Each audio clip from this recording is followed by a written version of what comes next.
Good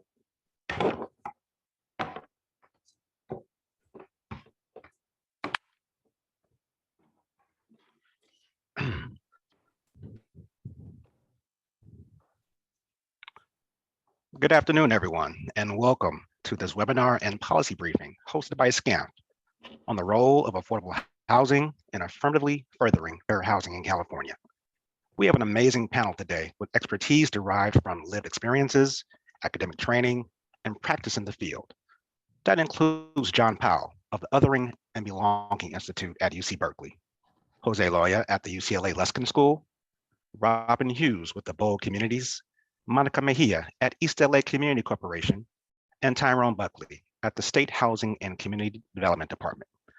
My name is Jamar Wilson with Enterprise Community Partners, Southern California market leader, and your moderator for today. Affirmatively furthering fair housing is defined as taking meaningful actions in addition to combating discrimination that overcome patterns of segregation and foster inclusive communities free from barriers that restrict access to opportunity based on protected characteristics. Examples of those meaningful actions include: 1, transforming racially and ethnically concentrated areas of poverty into thriving areas of opportunity.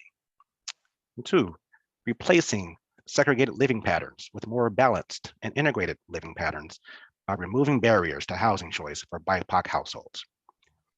The federal rule issued in 2015 under the Obama administration provides guidance and tools to implement AFFH here in California.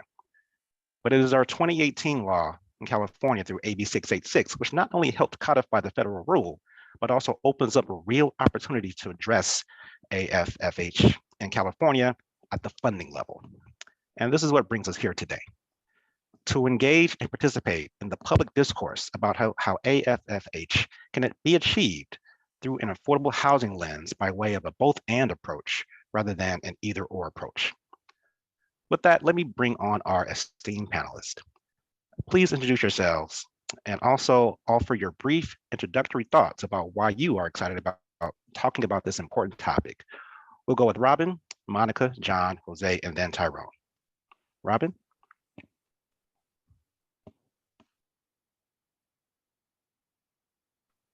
You would think we would get this. So thank you, Jamar. Appreciate this, and thanks for being part of this panel. Again, my name is Robin Hughes. I am the president and CEO of Abode Communities. Abode Communities is a regional, statewide, nonprofit affordable housing developer, as well as architecture, property management, and service organization. And we've been doing this work in community development for 53 years, but housing in particular for the last 35 or so years. And this is a very intriguing topic for me as it impacts the people who live in the communities where we have worked for long term. It impacts our projects and can frame not only where we build, but how we build our projects. And it definitely is a way of thinking about how housing can really address and reverse some of the issues around racial segregation, discrimination, and exclusion. And as a long-term practitioner and policy person in this field, Jamar, that and conversation, but versus the but is really important. That I think we have focused so much on how do we build housing in high opportunity areas, but we've not focused enough on how we continue to invest in lower income communities. So I want to talk more about how we continue to do that and focus on that community development revitalization piece. Thank you. Monica. Hey everybody, I'm Monica Mejia and I'm with East LA Community Corporation, or ELAC, and I'm the president and CEO of ELAC. ELAC is a nonprofit. We've been around for 25 years. We primarily work in the Boyle Heights, East LA neighborhood of Los Angeles. And it's a neighborhood that has concentrated poverty and concentrated people of color, concentration of the people of color. What I hear from them all the time is that they want to self-determine their lives, where they live. They like where they live. And so this conversation is, of course, I've been thinking about it ever since I was asked to participate. Thank you guys so much for including me in this conversation, because it's a really complicated topic, and I'm hoping to talk about all different aspects about it with you guys and learn from you guys about the data that's coming up from the reports that are coming out. Thank you again. Thank you. John. Hi, my name is John Powell. I'm the director of the Othering and Belonging Institute at UC Berkeley, and I teach law, ethnic studies, and African American studies. And I'll be sharing my comments with you shortly. But I will say I've been involved in housing for a long time, probably coming up on 50 plus years. We had a hand in the Obama administration adopting the affirmatively furthering fair housing, and I'll say more about that later. But it's good to be here today, and I look forward to the discussion. Thank you for being here. Jose. Yeah, hi, good afternoon, everyone. My name is Jocelyn Loya. I'm an assistant professor at UCLA in the Department of Urban Planning. My research focuses on ethno-racial discrimination in housing, with an emphasis at the individual and neighborhood levels. I'm really excited to share some of the work that Dan and I have been working on, and it's a pleasure to be here with all of you. Thank you. Tyrone. Good afternoon, everyone. I apologize. I try to modify my screen so it's not so dark. I have like 10 lights on me, but the camera seems to adjust. Very excited to be here today. I'm the Assistant Deputy Director of Fair Housing for the Department of Housing and Community Development. The Fair Housing Unit is in the Housing Policy Division of HCD. That's responsible for implementing legislation and reviewing housing elements, reviewing RENA methodologies, and all of the land use work that we do. Also, our accountability and enforcement unit, our new accountability enforcement unit, is housed in the Housing Policy Division, along with the Fair Housing Unit. The Fair Housing Unit covers a whole litany of issues. We are chiefly responsible for the implementation of AB 686, which was mentioned earlier. We also review RENA methodologies and the AFFH components of that. We also are working on implementing law around making sure that Native American tribes have access to our funding programs and have appropriate technical assistance, and a whole host of other pieces, including the opportunity maps. So I've been working on housing for about the last 10 years, starting at the local level here in Sacramento, but eventually doing some statewide advocacy with California Rural Legal Assistance Foundation and Housing California, where I was policy director at both places, really focusing on affordable housing funding and land use issues, but also really in my last few years, broadening out to a broader community development agenda for Housing California. One of the last bills I got to work on when I was an advocate was the prohibition on discrimination based on Section 8 voucher, which I was happy to work on and pleased to see pass. So I've been at HCD for about 2 years, leading up this unit for about the last 1 year. I'm excited to be in this conversation because this is key and core to the work that we're trying to move forward at HCD. This conversation is one that has really come to our attention in the last year or so, and built up in us a strong recognition that we need to go deeper here. So I'm excited to sit with all these experts today, learn about how they see this work moving forward, and contribute to the conversation any way I can.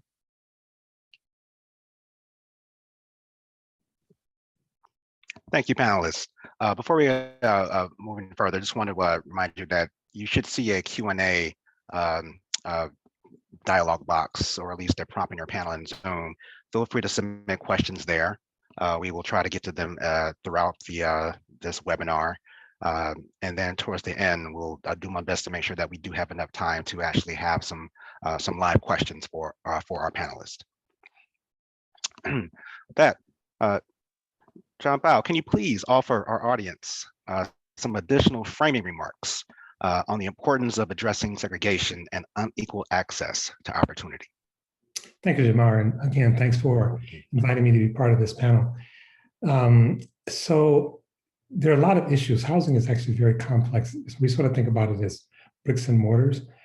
We coined the practice of opportunity mapping in the early 90s, and now it's done all over the country, if not the world, looking at several different indicators. And one of the reasons we did that is because housing is a gateway to opportunity. It's not just a place you live, it's also, if you have children, where they're going to go to school, it's also whether there are parks, it's also whether there are a whole bunch of things. And there's been a debate going on in the housing industry for probably over 40 years about in-place strategies versus mobility strategies. And I wrote an article some time ago called Opportunity-Based Housing, that really what we should be linking this issue to is opportunity. Now, both mobility strategy and in-place strategy has some aspects of opportunity there.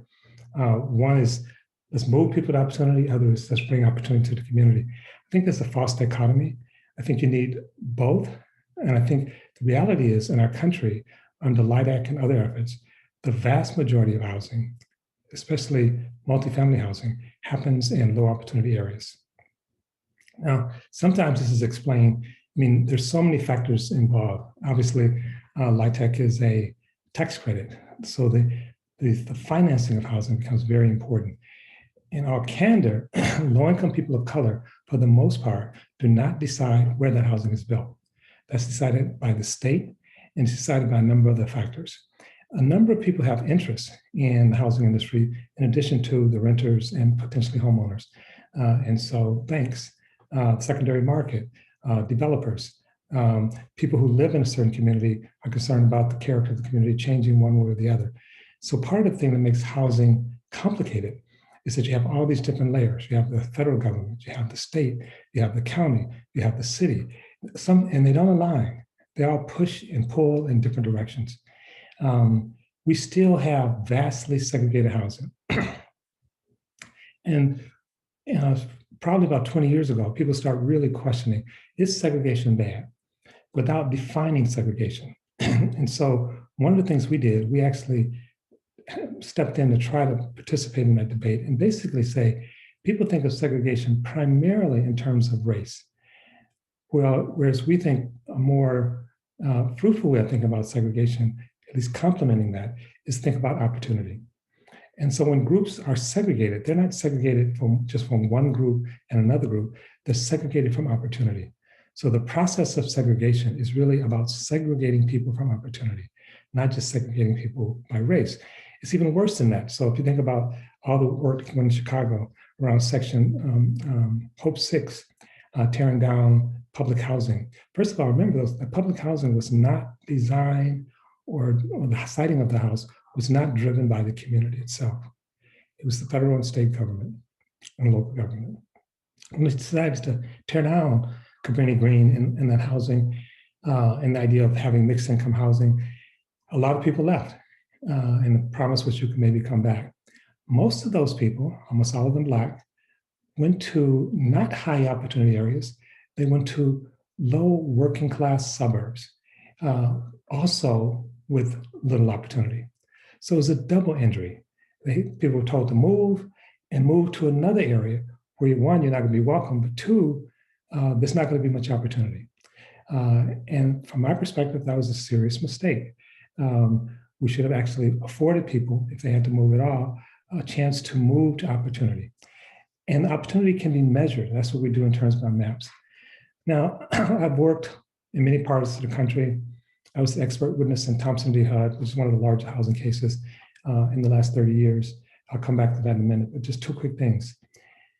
I also worked in Minnesota, where they did a survey, largely of Black and Latino populations, asking them how they felt about moving to the suburbs in Minnesota, Minneapolis actually.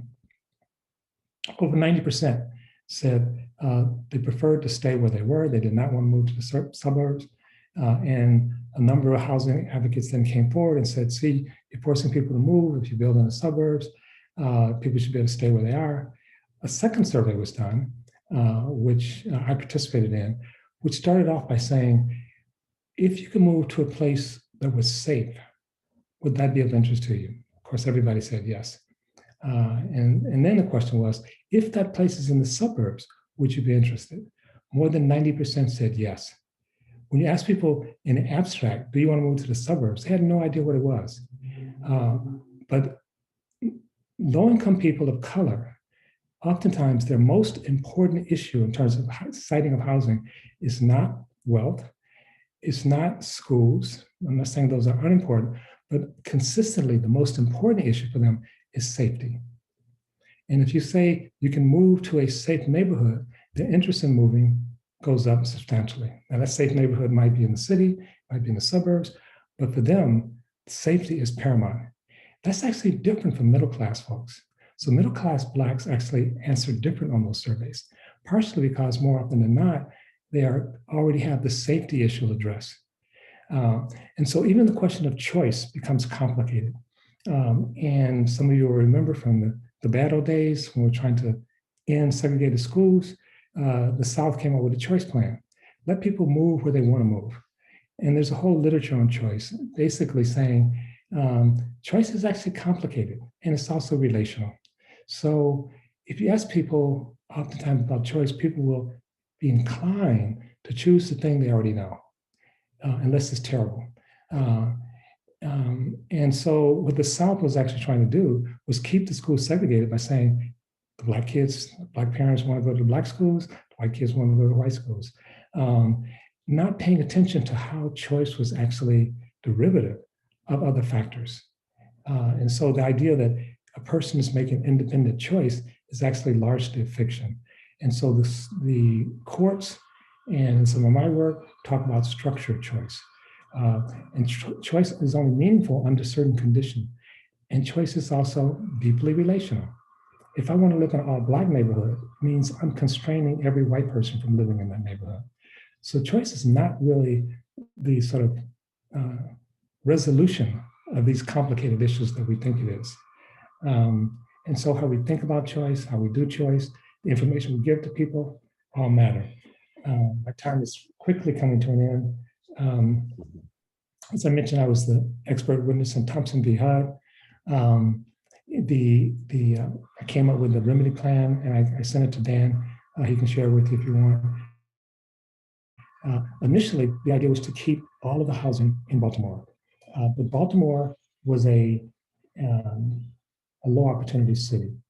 And so eventually the plan extended to the region. And it was complicated in a lot of ways.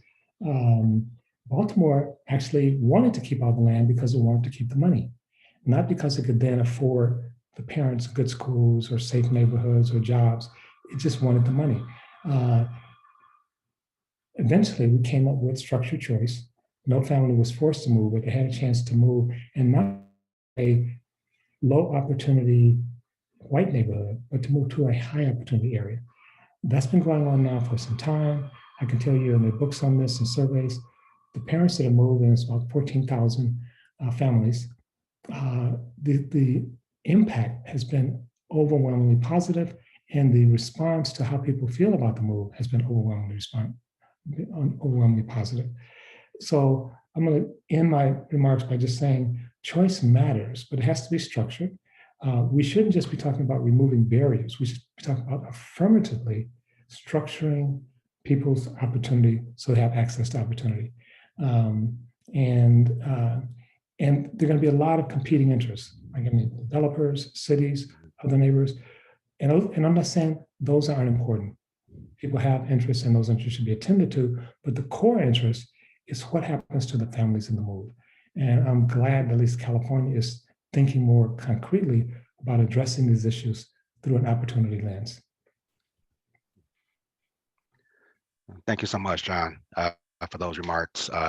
Robin, before we get into Jose's presentation, Robin or Monica, do you have any response or questions that come to mind?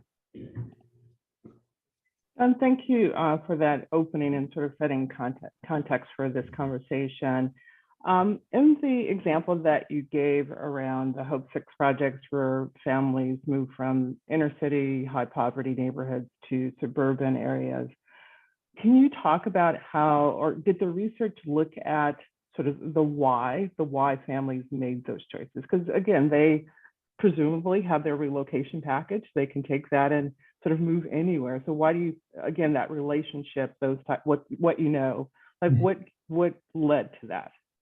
Well, first of all, people didn't have many choices. We actually worked with the Chicago Housing Authority later to try to correct some of that. Hope Sick was imposed on them, and they were not given the option of moving to high opportunity areas. They basically said, you can't stay in this neighborhood, you have to move somewhere. And they were given vouchers or Section 8 certificates that can only be used in certain areas. So their choices, which is almost always the case, was severely constrained. HUD even did, and I have friends at HUD, and anyway, my point is, we went back and said, where did those people go? I said, we don't know. They just had to leave. So people weren't really, they talk about choice being constrained, people's choices were severely constrained. Years later, we worked with the Housing Authority, Chicago Housing Authority, and did opportunity mapping.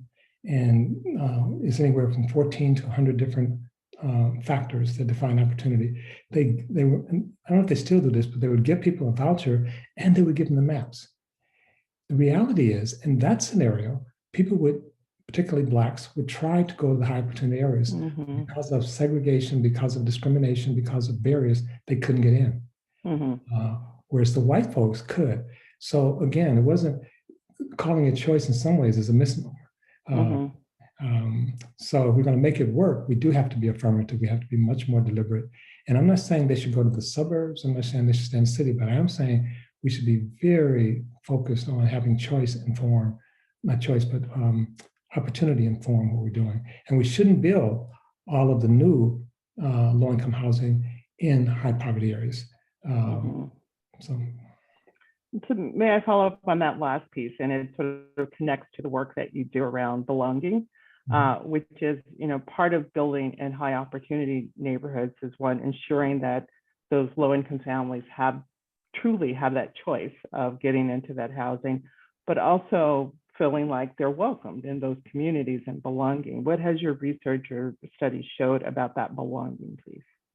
Well, it's interesting, Robin. When we went to Baltimore, which is the first federal case that actually used opportunity mapping as a framework for addressing housing in a very deliberate way. It was actually complicated for a lot of reasons, but what we found is that we anticipated it being harder. And so when they started implementing the remedy that I frankly worked on, they actually moved Black families to working class white neighborhoods. It was like Mississippi burning all over again. There was riots, there were fighting, there was, and I was brought back and they said, it's not working. I said, you're not doing what you said you're going to do. So then people said, well, how do we make sure people who are leaving Baltimore feel okay and the receiving community feels okay about them? And they had churches as mediating the relationship. As in fact, churches had almost no role to play because people mediated themselves. And they now this is 20, 30 years old now, it's been going on. There've been several studies of these families. They're doing better almost every indicator. And when they ask the families, what do you like about your new neighborhood?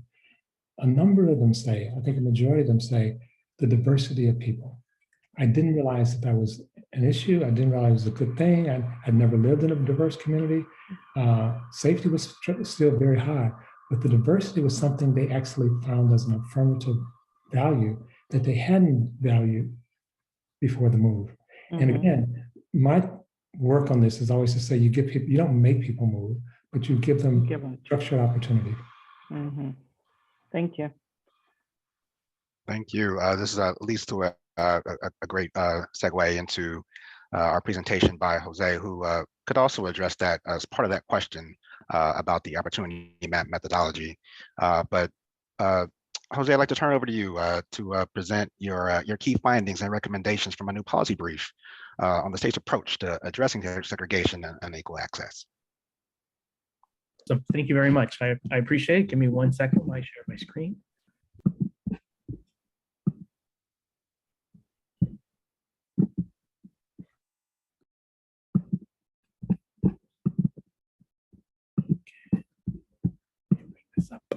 Sorry about that. I'm supposed to be good at this technology stuff and I still struggle. So I apologize. Okay, awesome. All right, can everyone see that? Okay, I assume we're good with the presentation and everyone can see it?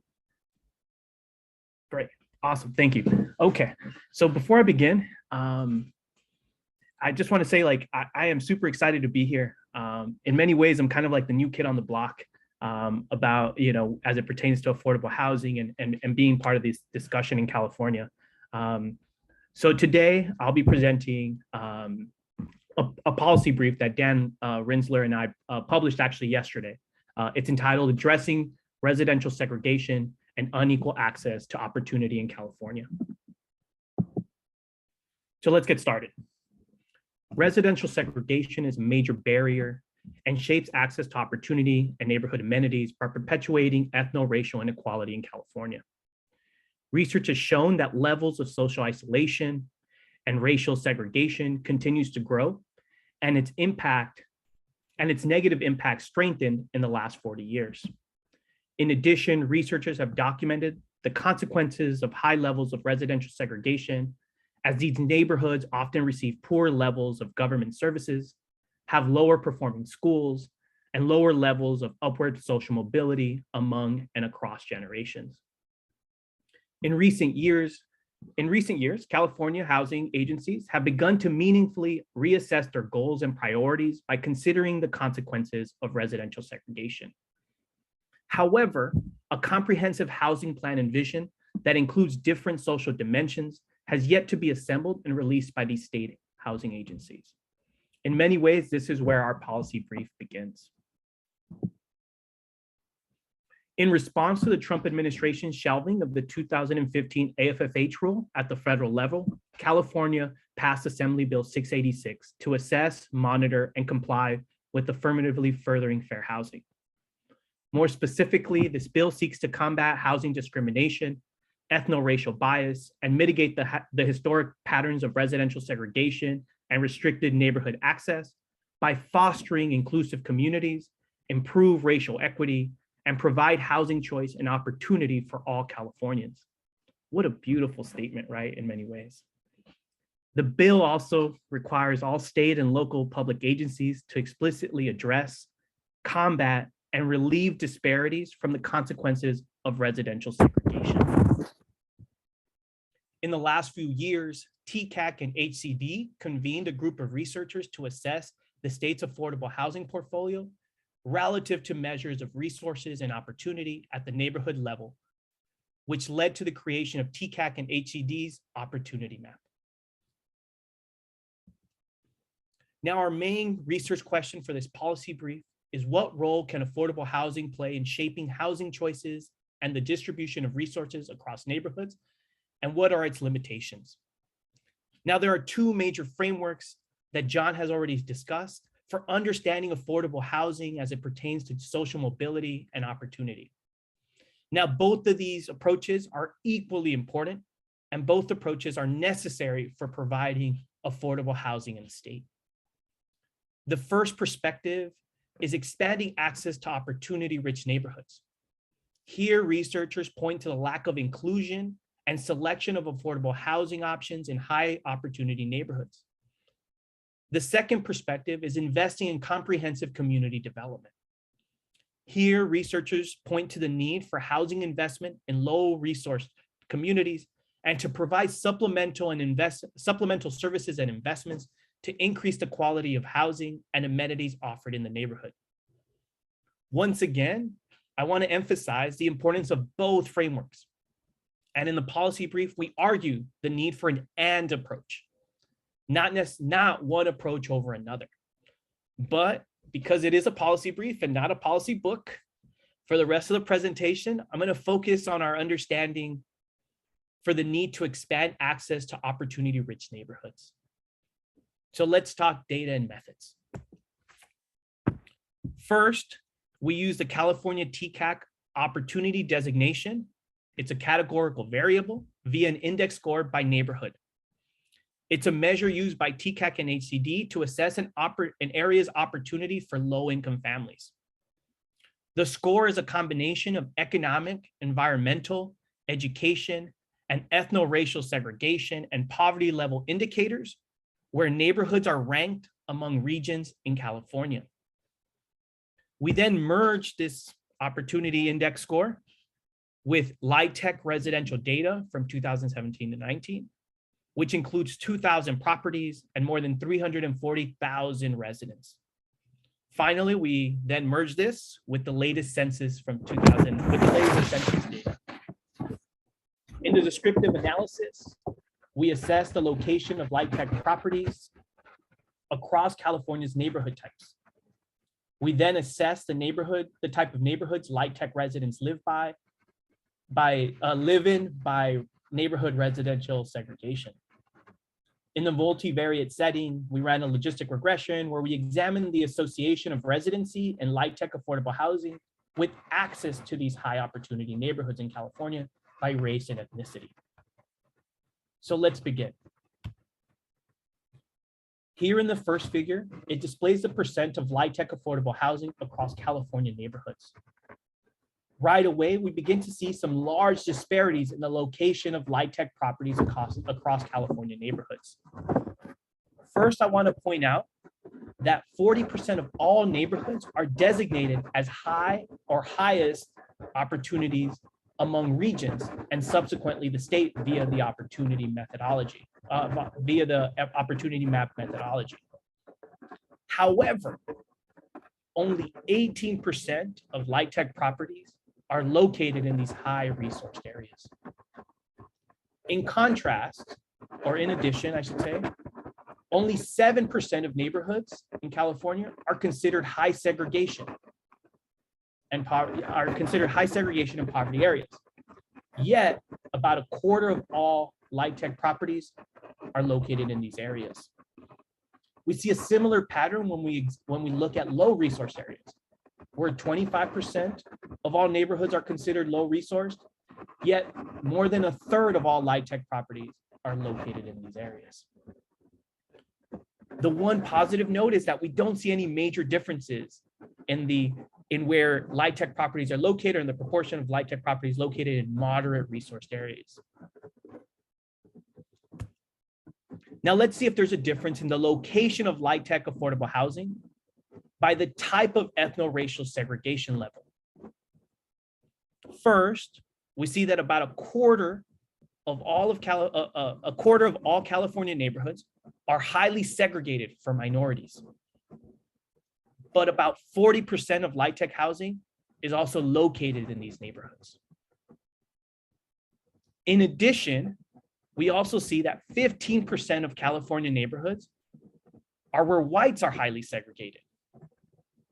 Yet only 5% of LIHTC housing is located in these areas.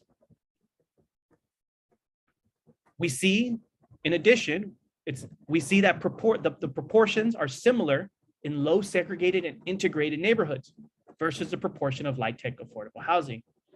Once again, it's not all bad news.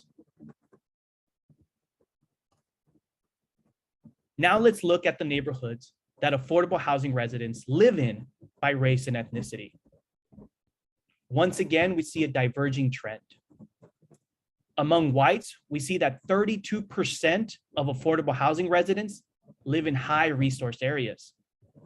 That's pretty good, right? We see that on the white column or in the white distribution that it's about equal. Looks like an even distribution. But when we look at Black, Latino, and Native American affordable housing residents, we see that only 15% of those residents live in high resourced areas, while about 50% of them live in high poverty communities. When we examine Pacific Islanders and Asians, we see that they are slightly more likely to reside in high resourced areas at about 20%, but once again, it's much lower than whites.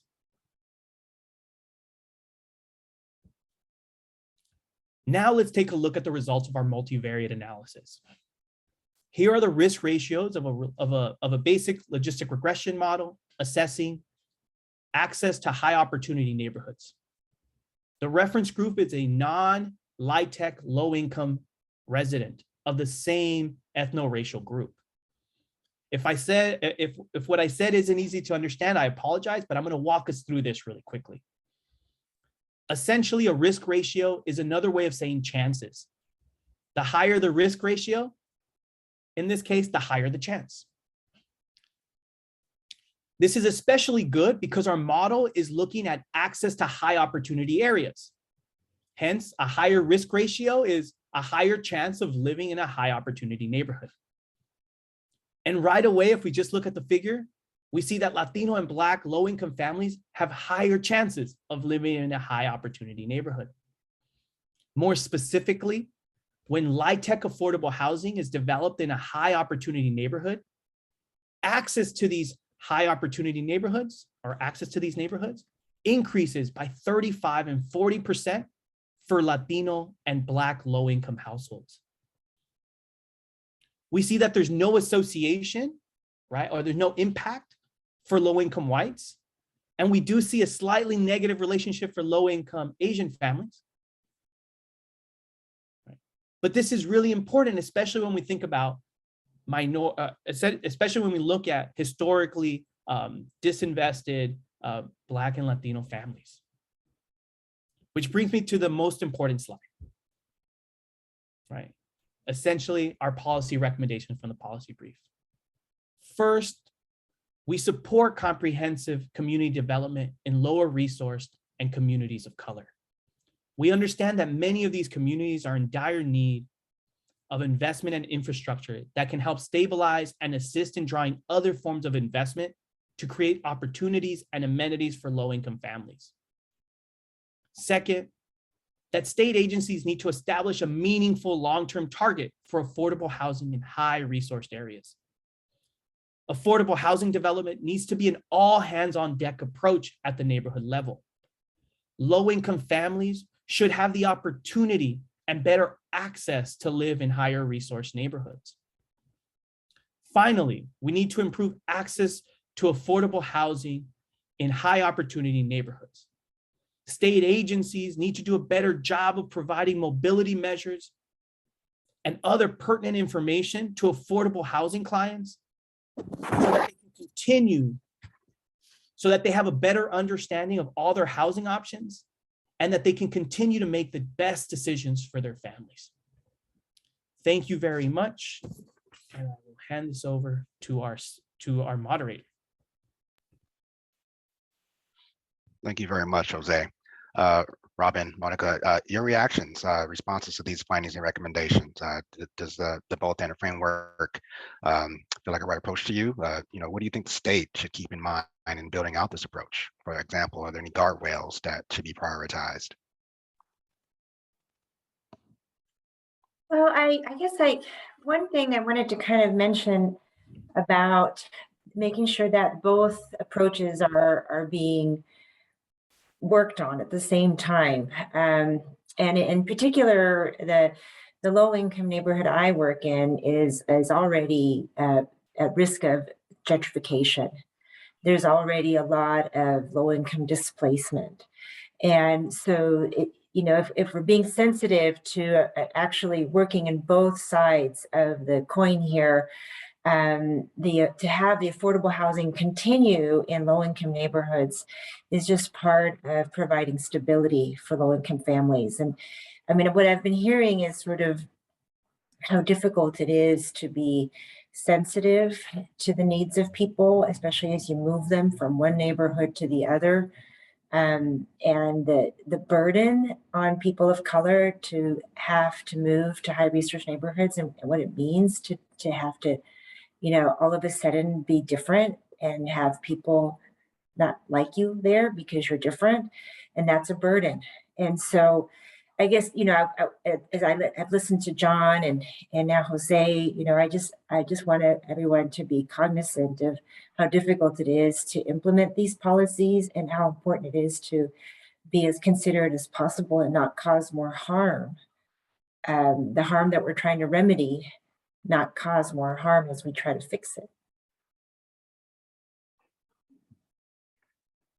So it's been really interesting to be in this conversation about affirmatively furthering for housing and what that means for our housing programs.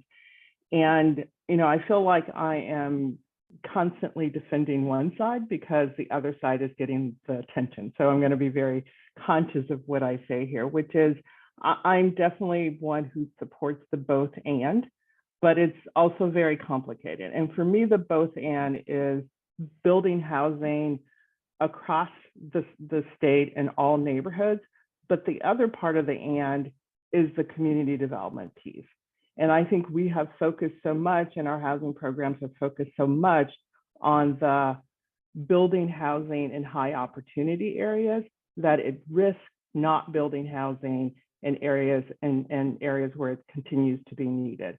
And we, you know, I've been part of the statewide working group and a co-chair for CIDLAC. And, you know, when this issue came up, my concern was the issue came up of giving higher priority and determinate points to projects that are in high resource areas, that we were going to see all the resources going to those areas, and we would lose these opportunities in the lower income neighborhoods where we have traditionally worked, not just on housing, but community development approach. And definitely within that first round, we saw so many projects coming in from higher resource areas and projects that we have been working on for years not being a priority. So it was almost automatic where people shifted their priorities.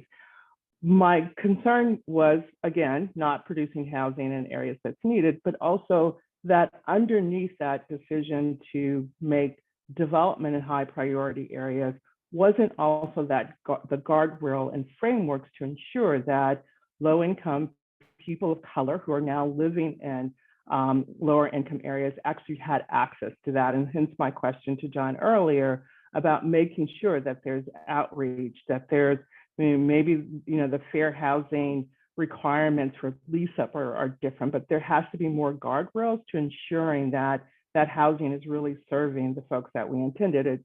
It's interesting, Jose, I think the data show that if properties are built in higher resource areas, they're likely to be more occupied by whites than people of color. I think that's what it said. So how do we make sure that as we're building that, building more housing in high opportunity areas, that we're not seeing that pattern continue? But I just want to re-emphasize that the and is also the community development piece, that we definitely have to see, you know, our state programs and definitely our federal programs looking at how do we continue to do comprehensive redevelopment and development in our communities, because I do think as an affordable housing developer developing in low-income communities that we should be held responsible and accountable to ensure that the families who live in our affordable housing have access and opportunity to resources.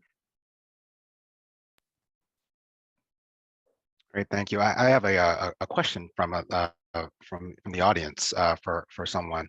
It comes after a comment from Mr. Eric Tookmeyer, but apologies if I'm mispronouncing your last name. I'm really curious about community preference and fair housing.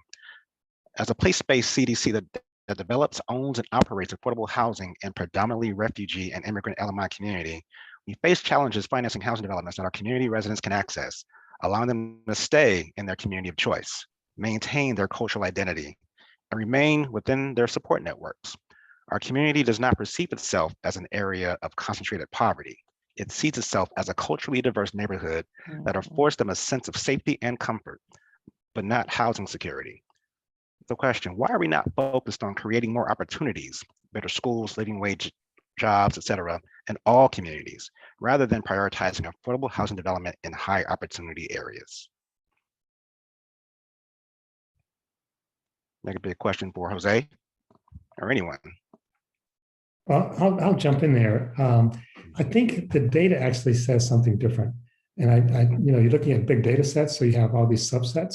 So the questioner and what Robin suggested and Monica, those experiences happen in gentrification. We hadn't even put on the screen, but I think that's a big issue. Communities actually are not monolith, nor are they completely stable. So we're talking about community. I just did a big survey, a national survey around policing for some communities, for the Black community mainly. And we found out the community is extremely diverse. Some people want to defund, some people want to abolish, some people want more police. So when we talk about large communities, it's like there's a range of things. And historically, we have not given people at the macro level an opportunity to live in high opportunity areas. We've actually segregated people, and the segregation has actually increased. And part of the thing in California is the land is so expensive, everybody's feeling the strain. But you know, the historical pattern in the United States for most groups, frankly, is they would come in, move to the city, and within a generation, they move to the suburbs. And so that pattern was never, or in a sense, constrained, particularly for Blacks and to a lesser extent Latinos, because of segregation and discrimination. And if you go back even further, largely housing segregation didn't exist in large measure in the United States before the 1920s. So this is not a natural process. These are government spending money. So I'd say this, and this may be less true in California, until fairly recently, in much of the United States, if you want to live in a racially segregated neighborhood, you have tons of choices. If you want to live in a racially integrated neighborhood, you have very few choices. Those neighborhoods simply, there's some, but they're not many. The vast majority of neighborhoods in the United States are racially segregated. And then the other thing I would say, and then I'll stop, is that we also need to look at trends, because sometimes we're looking at a moving target, and gentrification helps us there. Say, okay, I live in Berkeley, right next to Oakland. Oakland is undergoing rapid transition, and it's clear where a lot of people in Oakland are going when they're forced out because of cost or whatever, they move to Antioch. It's not a knock on Antioch, but Antioch is not a high opportunity area, and the schools are overwhelmed, and so you get a double. So it's more complicated. I don't think if we're trying to say people should have a range of choices, I would say that choice is largely missing for people of color in high opportunity areas. Thank you. Tyrone, I didn't forget about you. I see you there. Want to bring you in here. Couple of things. One, or anything that you heard from the other panelists that stood out to you, or that you have questions about, and also, what will you take back with you to Sacramento as a leader at HCD? Sure. Thank you for that. I appreciate it. I didn't think you forgot about me. You know, it's been a really dynamic conversation that I really appreciate it. In our pre-meeting, we all talked a little bit about our personal experience, or a few of us did. And, you know, I think about it, you know, I try not to, because I don't want to have my own personal experiences inform my work too much. But, you know, this mobility discussion is part of my personal story to some degree. When I grew up in South Sacramento, which is a low resource area for sure, was in the midst of a drug epidemic, a gang epidemic, incredible amounts of violence. And I was actually bused across town about 20 miles away to a magnet school, or a better school. And I credit that a lot with some, I credit that quite a bit for my life outcomes, because one of the things that, you know, that John brought up is this issue of safety, right? Yeah, absolutely. I see the commenter, still low resource area. I don't live that far from it now, but that issue of safety, and that really was the difference for me. It was going to a place where I knew I could be safe, and did not have to deal with some of the really traumatic things I was seeing in my community. And I would love to bring that into our conversation more. I've struggled with bringing that into the conversation, but that's a really compelling point to me. And then to Monica's point, you know, I also was ostracized at that school. I spent a lot of time getting in trouble, you know, for being different, or having habits that were different than the norm there. And so it's a double-edged sword. It had its benefits and it had its burdens.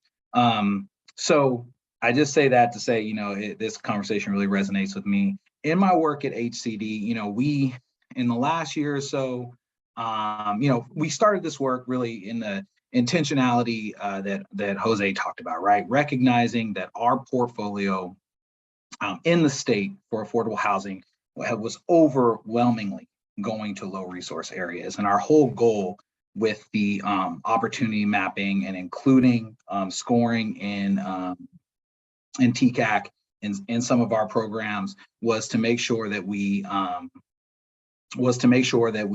rebalance that portfolio and make sure that we're creating opportunities in high resource areas. And I think over the time I've been at HCD in the last 2 years, it's really become clear that there's an increased interest in this issue.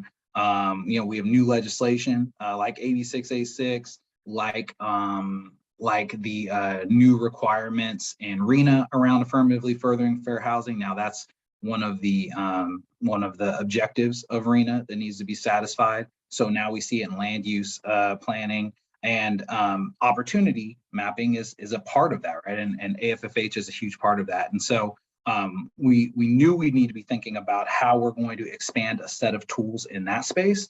Also, the legislature is very interested in pushing forward particularly land use legislation that's focused on access to opportunity. And so this conversation is getting bigger and bigger. And as Robin mentioned, more and more funding programs are considering increasing and are in fact including AFFH in their scoring. And so we really recognized that our conversation around AFFH needed to be much broader. While we, you know, the benefit of the opportunity maps approach as it stands and sort of the mobility approach as it stands is that we really felt like we had a strong research basis about how we could affect the lives of our families of children by providing opportunities in high resource areas. And we had a strategy to do it, right? By incentivizing affordable housing development there. We want to, in the next year or so, develop the same set of research basis and strategies around community development and around place-based strategies. And so that's something we're going to be engaging in the next year. We're going to bring stakeholders together. We've been working with the Fair Housing Task Force for the last few years, which you know, Othering and Belonging, California Housing Partnership Corporation, and actually no corporation now, and other folks on the call have been engaged in at Turner Center, and Jose's been helping us out too. And so we are going to bring those folks together, start thinking through more strategies, more solutions, research basis for how to lift up communities, and really figure out how we can inform this discussion going forward. I'd say another part of this so I take that back with me, and I'd say that another thing that really came to mind for me is that part of AB 686 has a public entities requirement. So the requirement is that any public entity that has a housing or community development program or activity needs to be managing and implementing those programs in a way that affirmatively furthers fair housing per the definition that Jamar shared with us earlier. And so that, I think, is a mandate for state agencies around that are dealing with education, that are dealing with water, that are dealing with transportation, to look at how their programs and activities, because that's all part of community development, we all know that, how are they going to make sure that their programs and activities are also affirmatively furthering fair housing? And I think that's one of those places where there's an opportunity to do some of this silo busting work, where we're working with departments and state agencies that we know are part and parcel of a good community development approach to move the needle in some of these communities that have been challenged for so long. So so that's what I take back with me, and I really appreciate the conversation. Thank you very much. I got a question from the audience. This could probably be for Robin or Monica. In DTLA, we have been building permanent supportive housing in Skid Row, where the needs are the greatest. One concern from the neighborhood has always been the concentration of poverty, and there's been a concerted effort to build PSH outside of DTLA and decentralize homelessness. Currently, LACD planning is creating a 100% affordable only zoning in Skid Row, where it has the highest concentration of PSH and housing and houseless neighbors. Do you think that that is a good idea? Monica, I'm happy to go first if you like. I saw Simon's question. It's a good question. I think from my own philosophy standpoint, I really think that housing or land use policy should encourage a mix of housing throughout every single neighborhood. So I don't know that a concentration of an entire neighborhood that is 100% affordable is healthy for the neighborhood or the residents who live there. With that said, I do believe in neighborhoods like downtown. There should be easier ways of getting permanent supportive housing and affordable housing built, so that we are addressing our the homeless condition within our city and downtown. But sort of the concentration of 100% affordable neighborhood, I'm not sure that that's good land use or public policy. Yeah. Yes, I also kind of wanted to add something a little bit related and a little bit different too, like the idea that all of a sudden housing policy is the way to create equity and to reverse the history of racial discrimination. And I'm just not sure, because we could focus on education policy. The schools in our state they have no equity. But I mean, what if we created even just equality in our schools? What if that were to change suddenly? Then a lot of this data would change. A lot of this data about where to live and where to encourage people to move would all of a sudden be different.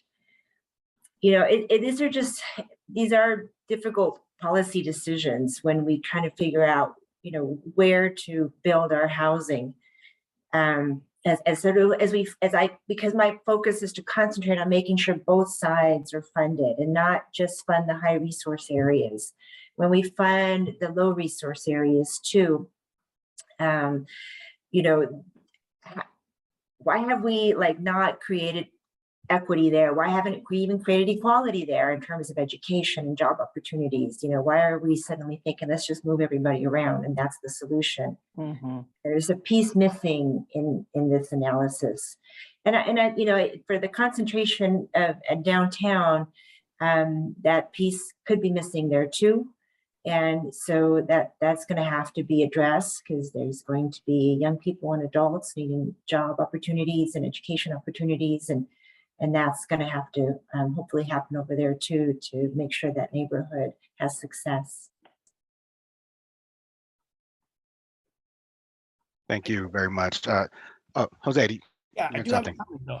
I want us to also remember, I think there's an additional perspective that this is not actually an investment necessarily, or I should say, this is not just an investment in the neighborhood.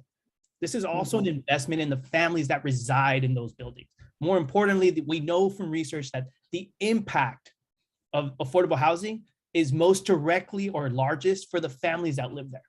So I know we're describing it as like a lack of investment in low resourced areas, but in fact, it's all, we also have to acknowledge that it's an investment in those low income families that are still residing in those in those developments. And I think that's, I think when we think about the impact of residential segregation and its social consequences, we often refer to these projects and these developments as helping the next generation.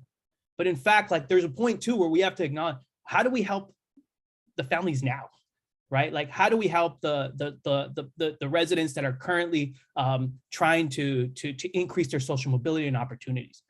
And this is a way. I'm not saying the only way. That's why I said both. This is a way to help and assist those families, right? And so one of the things to consider, or to also think about, right, is not just the investment in the neighborhood itself, but thinking about the families themselves that are actually going to be able to take advantage of these opportunities that essentially resides in. I do agree that I wish I was an education scholar too, and I wish my brain, I wish I could tackle all these different issues similar to Tyrone. I came into housing because of the Great Recession, and my neighborhood in Northeast LA was decimated. But unfortunately, I can only focus on housing. But I know that I have colleagues that are working on educational equity, that are fighting this fight also to make sure that these low-income families do have access and do have greater resources, so that there's upward mobility. Tyrone, were you going to follow up with that? I mean, that I would second all of that. I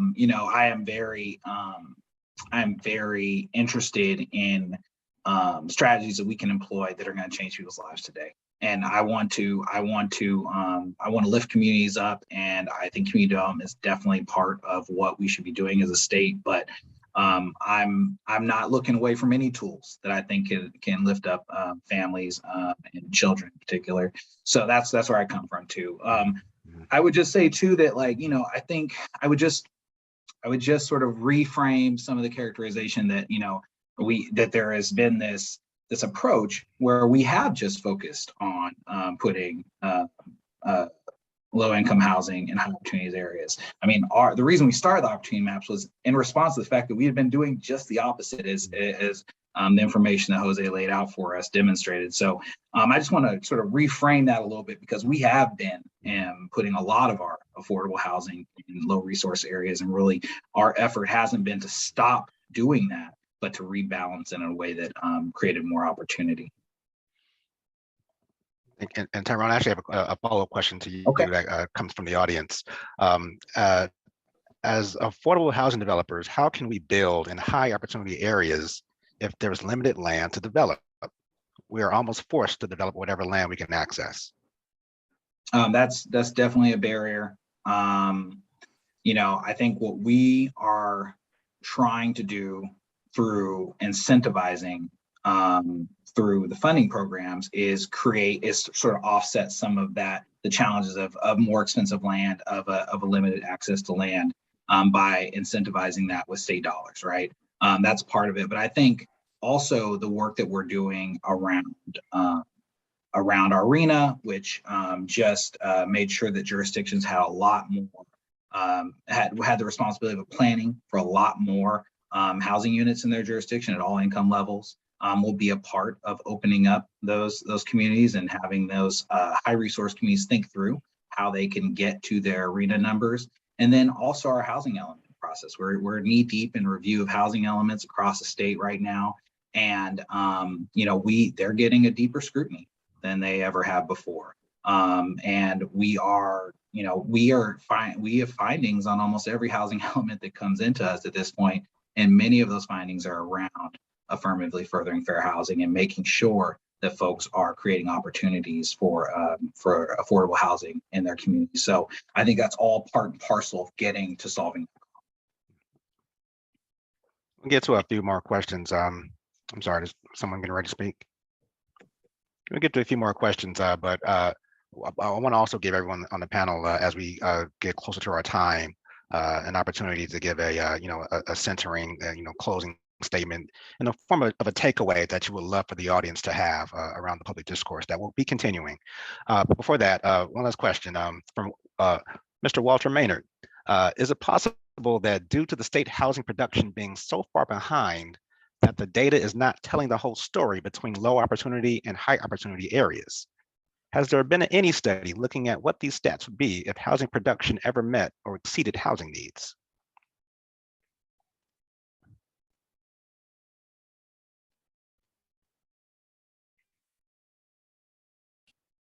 I don't think I've seen this study. Maybe John, I don't know if you've seen, I have not, or if anyone else has seen it. Yeah, I think it's a great question, and I think it's important, but I think the presumption is probably not as strong as one would think.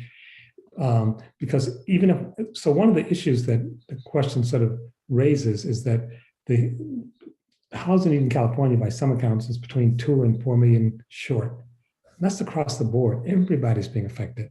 But we have a structure, which Sharon spoke to earlier, that if we got more housing online, unless we do something, it's going to be directed in a certain way. So it's not, so if we just ramped up production and didn't change the way we allocate housing, it would actually be reproduced very much like it's been produced in the past. So I think we have to do both. I just want to come back to the school question, because one of the key things in terms of opportunity is schools. And it was kind of crazy making. We'd say to parents, if you're in a failing school, you should move. But we're going to build a new house for families with children in a district where the school's been failing for a generation. It's like, wait, what are you doing? And the parents aren't making those decisions. The parents aren't saying, I want to live in a neighborhood like Tyrone talked about, where there's a lot of gang violence and the schools aren't working. There's a way of dealing with each one of these issues. And we talk about this, for example, in terms of schools, two quick things. One, you want a critical mass, so you don't have students being completely isolated, like Tyrone described. But two, if you look at education, we do education law and education policy as well. Concentrated poverty in school is tremendously difficult to address. So they're not two separate issues. School, and for anyone with families, when you buy a house, you also buy a school district. That's one of the first things that people asked about. I live in the Bay Area and right outside of Albany. Albany is overpriced because the schools work pretty well. So these are not different issues. They are interrelated. And we will have to make some adjustments as we go forward, because if we tweak the system will tweak us back. But high poverty schools, the data is the most important thing for a kid in terms of learning is the teacher. The second most important thing are the other students. And there have been some school districts had to put a cap on high poverty schools, and the impact has been profoundly positive. So I agree, Monica, in terms of not just equality, but equity need to be beyond that. But people are working, and unfortunately, they're not oftentimes coordinated. But the government should be coordinated. The government should think hard and long before it takes a family, a low-income family, and build them a house in a school district that's been failing for a generation.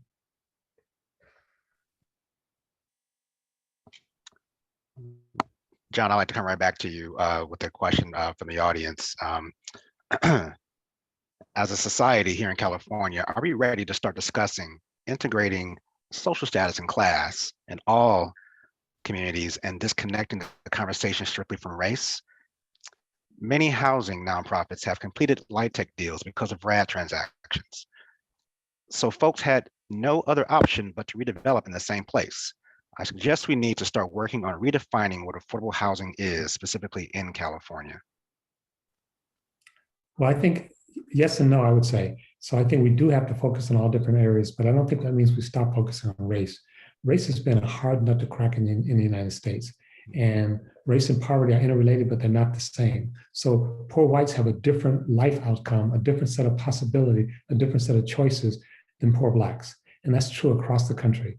And so I think, yes, we have to look at race and not just, and in some ways we could say all these things comes together.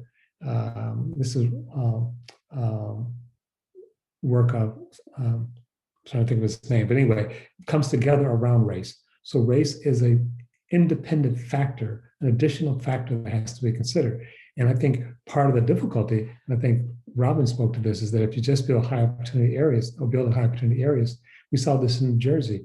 They did a good job, a fairly good job of building affordable housing in relatively opportunity areas. And it caused greater racial segregation because the poor whites could move out, the poor blacks could not. So you have to pay attention to that as well. Thank you for that. And one more question before we go to some concluding comments. This might be also be for you, John.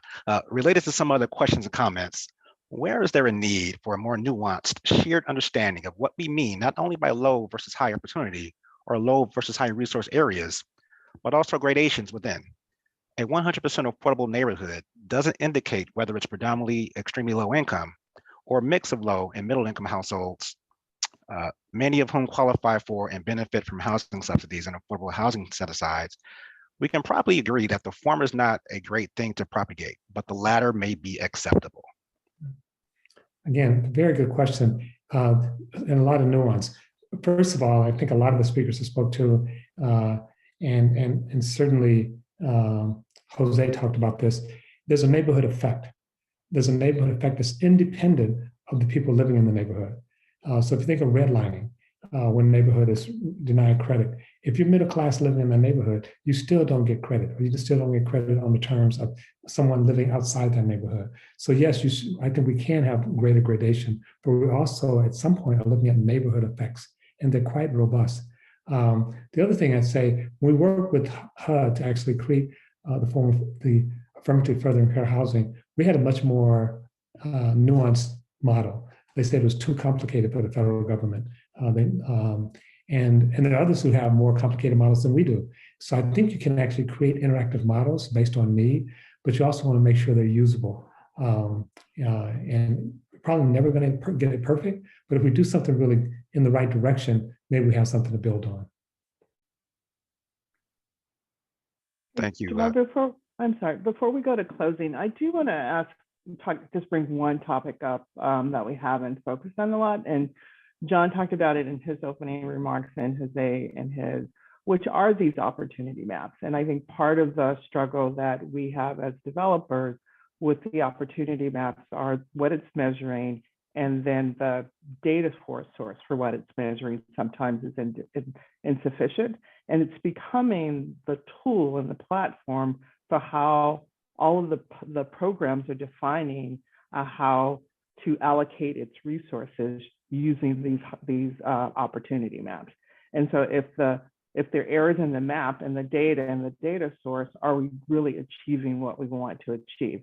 And I know for us, it's like literally we're working in a neighborhood that is not a high resource neighborhood, but you look around it and you see all the resources that are considered in these opportunity maps. So I don't know if this question is for John or Tyrone or for Jose, sort of this reliance on this opportunities maps. Are they the right measures? Do we have the right data sources? Well, Robert, I'll just jump in. And it's becoming the measure as opposed to looking at other things too. Well, I'm the director of the Othering and Belonging Institute, and we define belonging as a process of co-creation. And by that, we mean that the communities that are affected get to have a voice. And what we do, we're doing some work with California, but we don't work all over the country and outside the country. And typically, we actually try to make sure the community has a hand in even seeing what are the indicators. Because there are no static set of indicators that everybody's going to agree on. Mm-hmm. But we worked in one community in Minneapolis, we worked in Minneapolis doing opportunity mapping, and the community wanted to know where the liquor stores were. And we said, that's not an indicator, but they wanted an indicator. And it turns out it not only was it an indicator, it was a very important indicator. So I guess I would say to California folks is if there's a way to bring in the community and then there's one other thing, Robin, is working around the country, there's sometimes a tension between nonprofit developers or low-income and the community, because sometimes nonprofit developers, low-income developers, I think someone said, can't break into high opportunity areas, not just because of land, but because there are other factors.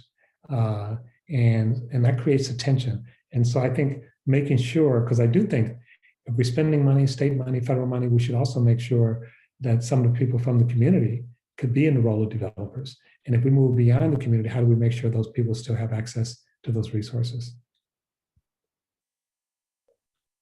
And I would just add that, the opportunity maps, were created and are still targeted at thinking through, the TCAC program, right? I mean, that's why things like transportation, access transit are part of the opportunity scoring, because we knew they were in that program.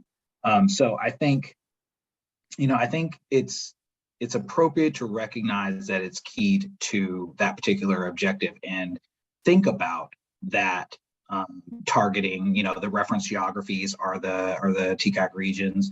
And think about what, as we're employing it in other funding programs, does it perfectly overlay, right? Does it make sense to just use that as your primary tool to figure out if you're advancing equity, if you're affirmatively furthering fair housing, if you're providing more resources, whatever it is? So I think that, I would encourage funding programs to be, as long as opportunity maps is one of the primary tools out there, I would encourage folks who are thinking through funding programs to think about what else they need to add to the scoring or to a narrative portion or whatever it is. I don't know if developers want HCD reviewers reading narratives and making calls, but I'd say, that we do need to think about what other tools need to go in ANOVA or guidelines to get to that place that's not just opportunity maps if that's not a great fit. So I hear you there, Robin. I would say part of what you're talking about is actually the impetus for the broadened opportunity framework we want to engage in this year, right? We want to start thinking through, what are good fits to advance opportunity in these other spaces, whether it's other funding spaces or whether it's new land use spaces. A thing I didn't mention earlier is, we want to start talking more intentionally about segregation and thinking about how we create strategies to address segregation or gentrification and displacement, as Monica was talking about. So that's our intent this year, is to think through how we can create the right tools for the right challenges. Thank you for that. One follow-up question for you from the audience to you, Tyrone. Has there been any discussion at HCD about bringing back redevelopment funds? Not all high resource communities have funding that can supplement the income to make housing truly affordable. Affordability comes by higher density housing, but realistically, high density housing does not mean it is affordable in high resource areas. I'll just say, I think I'll just say that, HCD, as much as we are chief implementers of policy and we're trying to advance things, I think something like redevelopment coming back is going to come from the legislature, right? And I think the legislature has been thinking for a long time, back when I was an advocate, about how to bring back redevelopment. And there are some real structural problems with bringing back redevelopment and how to get that tax increment to be enough to actually make an impact. We were getting $1.2 billion a year for affordable housing when redevelopment was in place. And figuring out a redevelopment scheme that gets back to that kind of investment is going to be pretty, it's just going to be a challenge. It's one that a lot of people who have tried that's a nut they haven't been able to crack yet. So there hasn't been a ton of discussion about that at HCD, mostly because it's not necessarily our province to advance, recreating redevelopment.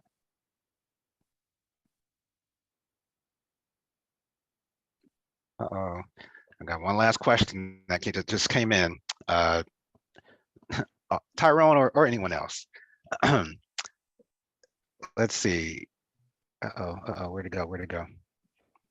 Here we go. Will reducing resources to low resource areas increase gentrification in those communities? LIHTC is one of the main tools which help to maintain affordability in these low resource communities. What do you suggest in order to prevent this from occurring? I mean, our goal is not to stop investing in low resource communities. It is our approach when it comes to LIHTC was just been to rebalance a portfolio that was pretty far out of whack, as Jose's research demonstrated. And so I guess when I hear that question, I want to reorient it like that, right? Say, that our goal is to keep investing in challenged communities and low resource communities, recognizing that affordable housing can be part of an investment strategy that lifts the community up. So I'd say that certainly isn't the goal, but I don't know. I don't have a good answer on the potential impacts. Maybe other folks do. I want to set that question in a real life example and just say, but mythical too, and just say what if. And so we have a project that many of the folks in the audience probably heard about because we've talked about it so long. Our Roland Curtis project, which is right across the street from USC in South LA.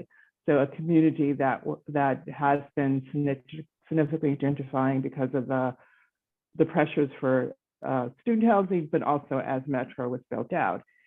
During our entitlement process, there was an appeal, and not the appellant, but a supporting, someone else came in with an argument that our entitlement should not be granted to us because we were not affirmatively furthering fair housing by concentrating low-income people and a highly segregated, low-poverty neighborhood, but clearly a gentrifying neighborhood. In this environment, if we did not have low-income housing tax credit as a tool to go out and ultimately take the risk of buying a really expensive project in a neighborhood that was significantly gentrifying, this particular site would have gone for student housing. It would not have been preserved as an asset for the community.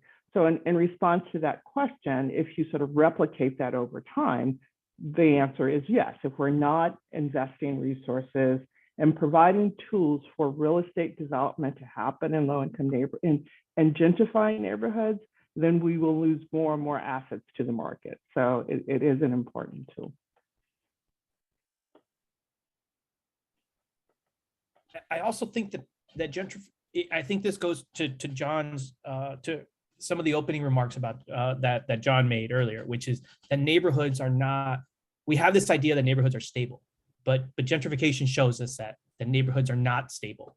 In fact, there's a lot. You know, over the course of 50 to 100 years, neighborhoods will go through a lot of transition. Right? We've only become we're as researchers we're not only have we acknowledged it, but we're starting to to put it together through other forms of data. And I do think that affordable housing can be used as a tool to kind of not necessarily slow down gentrification, because I don't believe affordable housing or light tech developments will really shift gentrification. I think those are outside forces but it can be used as a tool to essentially limit displacement, right? So when we talk about gentrification, we're really talking about the negative consequences of gentrification, right? The definition of gentrification is that incomes go up in the neighborhood, and that's actually good. The problem is it's usually not the people that live there that their incomes are going up, right? And so affordable housing can be used as a tool to limit the amount of displacement that is occurring in the neighborhood. I don't know, and I do think that the opportunity maps, the methodology, they do include an indicator on rapidly changing neighborhoods. And that's something that I do think that in the future, the opportunity map should think about newer ways to assess how neighborhoods are changing, because that is actually where I believe there's a lot of gradient and a lot of ways to incorporate the community in understanding the dynamics that are occurring in the neighborhood, because we recognize that neighborhoods are not stable. If I could just add two things, I know we're almost out of time, but we've been focusing on light tech, and it's an important tool, but it's not the only tool. We used to have limited equity. We used to have redevelopment. There's also a thing of, like inclusionary zoning.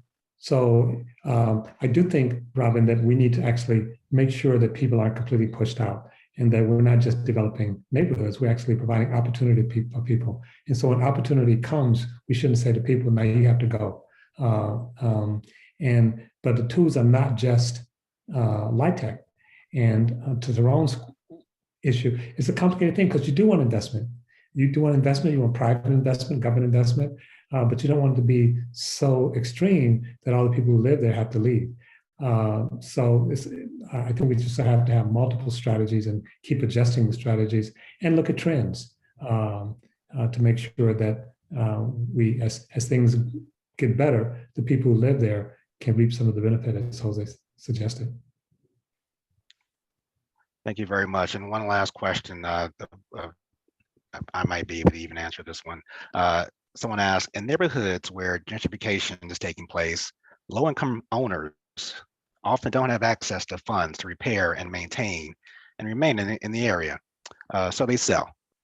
What are the programs to maintain our low-income housing by helping people remain in their homes? I'll give a plug, something that's coming out of Enterprise Community Partners. We have a pilot program that we're working with Coalition for Responsible Community Development on, and funded by CZI, the Chan Zuckerberg Initiative, called LROC, the Local Rental Owners Collaborative, which we are providing funding to property owners, BIPOC property owners in South LA, who have arrears. And we're also providing services to help them stay in their property, financial services, maintenance funds to improve their property, and we're helping them also form a cohort to give each other some support, even a first right of refusal to purchase property if anyone is thinking of making a financial life event by selling. So that's one example of a program that is piloted in South LA. We're actually looking at ways to scale that program. You can just go to our website and get some more information about that program. But perhaps there are some other programs that others know about.